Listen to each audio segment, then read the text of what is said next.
Happy Monday, everyone. I'm Caitlin. And I'm Tom. And welcome to Mondays with the Mortons. We're so glad you've joined us again. The past few videos, we have been recounting some of our adventures on the West Coast from 2017. And today, we're going to share with you our adventures through Sequoia National Park, Kings Canyon, and Yosemite. We headed to Sequoia National Park first from our last stop in Bakersfield, California. And we stayed at a campground just outside of the park called Horse Creek Campground.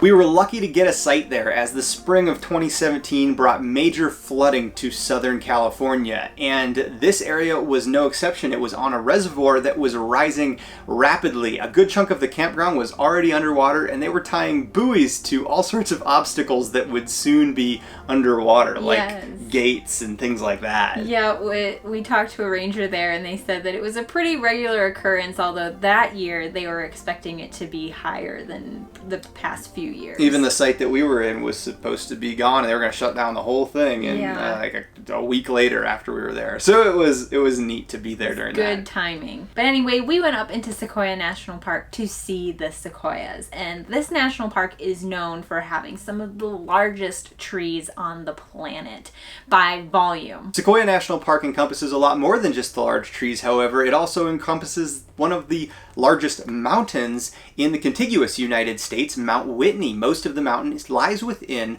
the national park. The drive into Sequoia, even from where we were, which was relatively close, was a very long, very slow, very windy drive. Yeah, Tom got quite an arm workout. One very neat thing we saw on the way up was we saw a whole bunch of century plants in bloom. This is a cactus-like plant. It looks a lot like an aloe, and it blooms this gigantic bloom every 20 to 30 years at the end of its lifespan. And it's a small plant, but this bloom stands about 30 feet tall with these huge flowers, and they were all over the place. Yeah, we were driving, and up on the cliffside you just see this towering stalk with this beautiful flower at the top of it, and we were like, what the heck is that? That's so cool. That final bloom uses all of the plant's energy and marks the end of its life, and because they take so long to bloom, I think people originally thought it could be 100 years, but it's really more 20 to 30 years when they produce their bloom. The main thing that we wanted to see in Sequoia National Park was General Sherman, and this is the largest tree on the planet by volume. It isn't the tallest, but it is the largest, and we were running a little late, and because it took so long to drive into the park, it was actually getting dark by the time we got to the Sherman Tree Trail. Well, we've made it to the parking lot, and it's cold, and it's almost dark, but we made it. See this tree? Here we are. Well, there it is. There's General Sherman right there. The largest tree on Earth. So General Sherman is really cool because he's the biggest tree on Earth. He's not the tallest. The top of the trunk is actually dead, so he's not getting any taller. And he's not the widest, but he has the most wood in a single tree on this planet. And right now I'm standing on an outline, a rough outline of what the shape of General Sherman is like and the girth of this tree. It's amazing. It's huge. Let's go see it.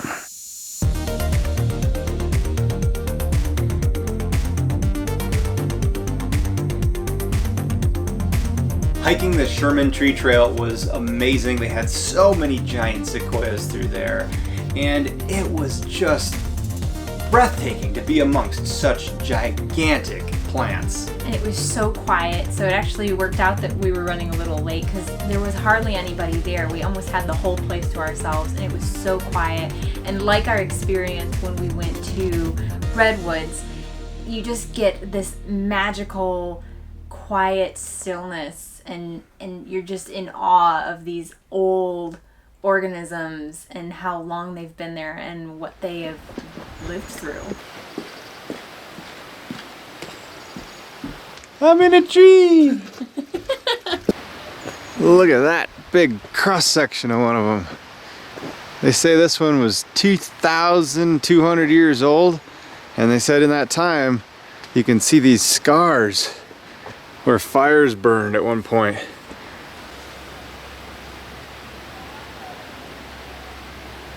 Isn't it crazy to think that you're touching something that was around 2,000 years ago? Is that crazy? I don't know, most rocks are around for millions of years. Looks like if you want to cut a tree down this big, you use a cable.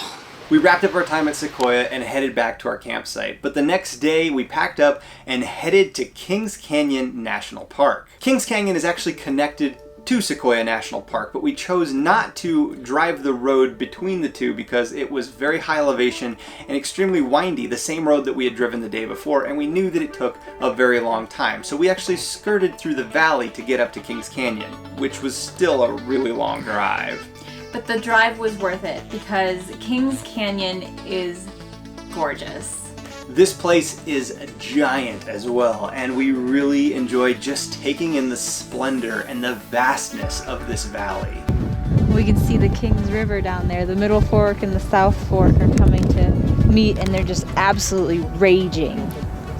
We stopped at numerous lookouts and locations along the way just to overlook the massive granite cliffs in this location. One thing that makes Kings Canyon unique is that it is much less developed than many of the other parks, and hence much less busy as well, because first it's very difficult to get to, and there's no amenities to stay in inside the park aside from a few campgrounds that you have to have a small rig to get into. Yeah, no big rigs in Kings Canyon. The Kings Canyon Scenic Byway winds along the edge of the canyon and eventually meets up with the river. And the river was raging this spring, as you could probably guess. And we drove up the river as far as we could to the end of the road where there were these beautiful meadows, and we stopped and we took a hike, and there were just these granite cliffs on either side, and it was so peaceful and so serene and quiet. It was just absolutely beautiful.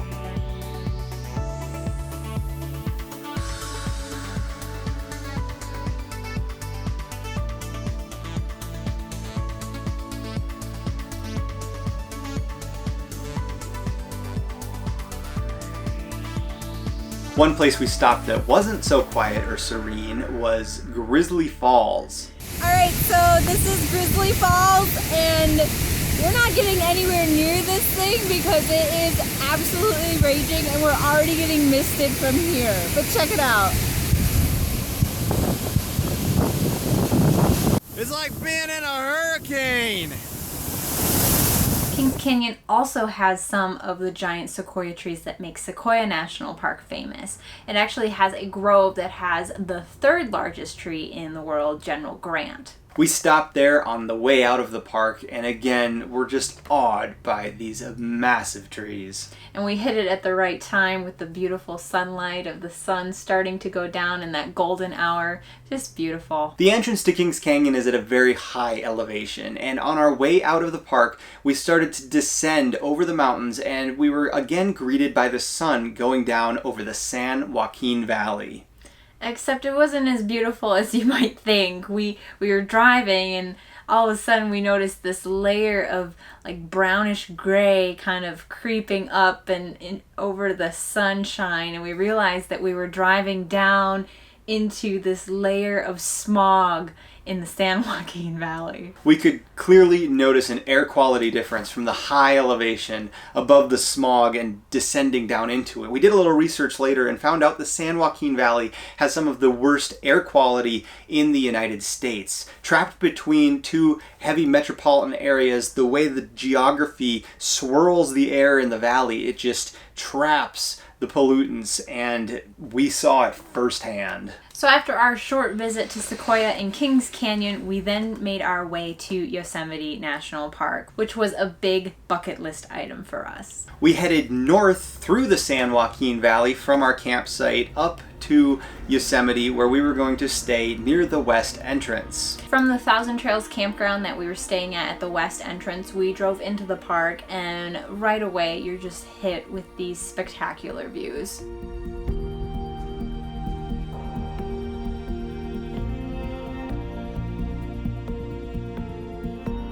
The splendor that is Yosemite is everything that anyone will tell you that it is. It is stunning. It's just stunning. We drove in and you're just shocked by how beautiful this valley is. And there's a waterfall here, and oh my gosh, look at that waterfall there, and oh my gosh, I've seen that in, you know, movies, on postcards and books. Like, it's just all that iconic stuff. It's like there in front of you.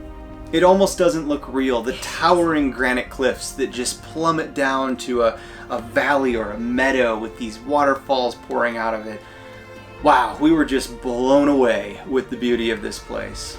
We were also blown away with the traffic. We sat in traffic for hours. This traffic is nuts. Well, day one in Yosemite, we pretty much spent in traffic. In traffic. So Awful. it's a lot like Yellowstone last year. Except worse. Because it's so much. Like I don't got know. cars I don't know. and- We went in so early at Yellowstone. So anyway, we're gonna be going in really early Yes. and trying to avoid this from now on. Yeah, we're not So that- doing this again. We can actually see this place, but be warned in the summer. It's not even Memorial Day. No, it's not. It's nuts. So we took whatever opportunity we had to pull off and do a hike or see some waterfalls. And we actually put a waterfall compilation video together that's on our YouTube channel that we'll link below. When we weren't waiting in traffic, we did find a couple of really cool hikes and things to see. One of the things that we were told that we had to do was the Mist Today Trail. we're hiking the Mist Trail, which will take us past a couple of waterfalls, and we're probably gonna get wet. Up, up, up. Up, up. Oh, another waterfall. The mist begins. Call this Mist Trail for a reason.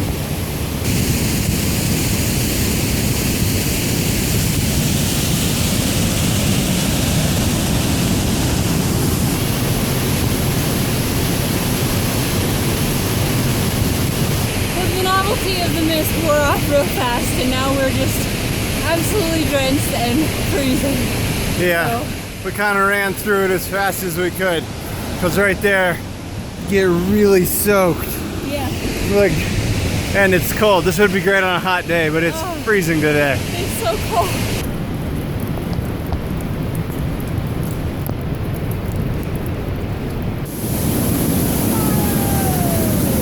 There it is, the edge. Wow. That's terrifying. So we're gonna take a different way back than when we came up. It was very steep and wet. We are now on the John Muir Trail, which is awesome. It's one of those just kind of iconic trails in this country. Oh, crap. I'm already getting wet. All right. Well, you're already suited up. I'm gonna just drape something over me, I think. And go! Rick! Alright.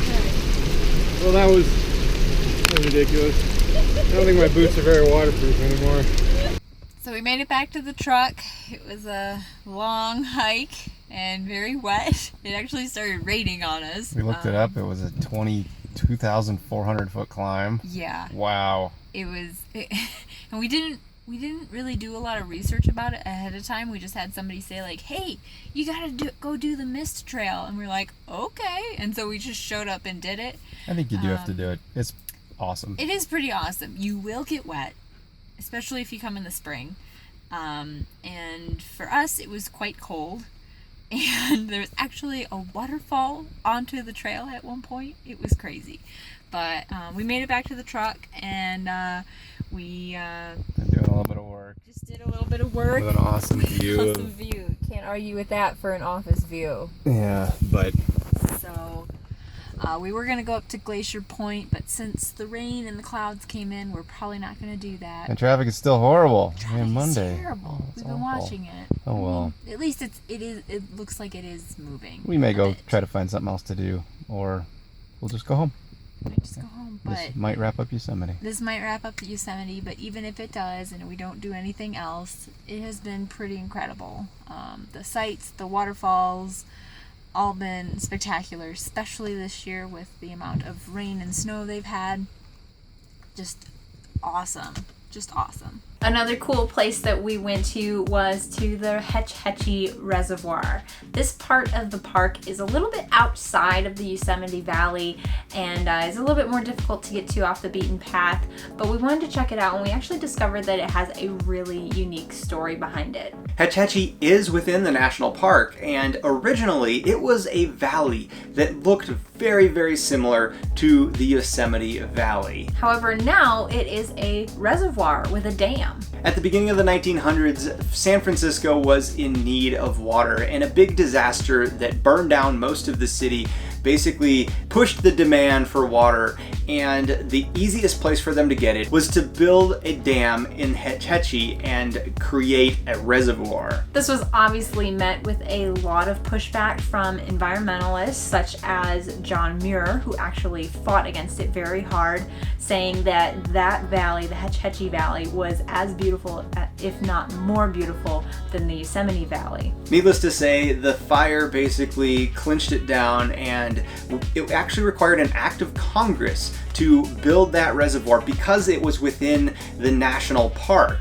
But they went ahead with it anyway, and they flooded this entire valley. The valley is still accessible for recreation. There are some trails that go along it. However, you are not allowed to get anywhere near the water, basically. You can't swim in it, you can't boat on it. And the reason for that is that the water is so pristine and clean that they don't even need to treat it when it enters into San Francisco. The reservoir provides San Francisco with 80% of their water needs, supplying over 2.5 million people with water. Still to today, however, there is controversy about that dam and groups trying to get the dam drained so that the valley can be restored to its original beauty and still used for recreation. When we went, a lot of the trails were closed due to all the water that was flowing, but we still thought it was a really interesting place, a very interesting story that we hadn't heard about the Yosemite National Park before, and check it out if you ever get a chance. One thing we didn't get to do while we were in Yosemite because of all the traffic and the people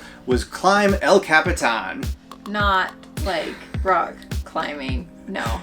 But we enjoyed watching the climbers on El Capitan. It's an enormous rock face, and we just sat, we had lunch, and we watched these crazy people climb and camp on this sheer granite monolith. And that was as close to rock climbing El Capitan as I'm good with. I mean, I like to rock climb, definitely don't need to go more than like 30 to 50 feet off the ground. You don't want to climb 3,000 feet up a straight up cliff? No, I'm good. Watching them was good enough for me. It was terrifying.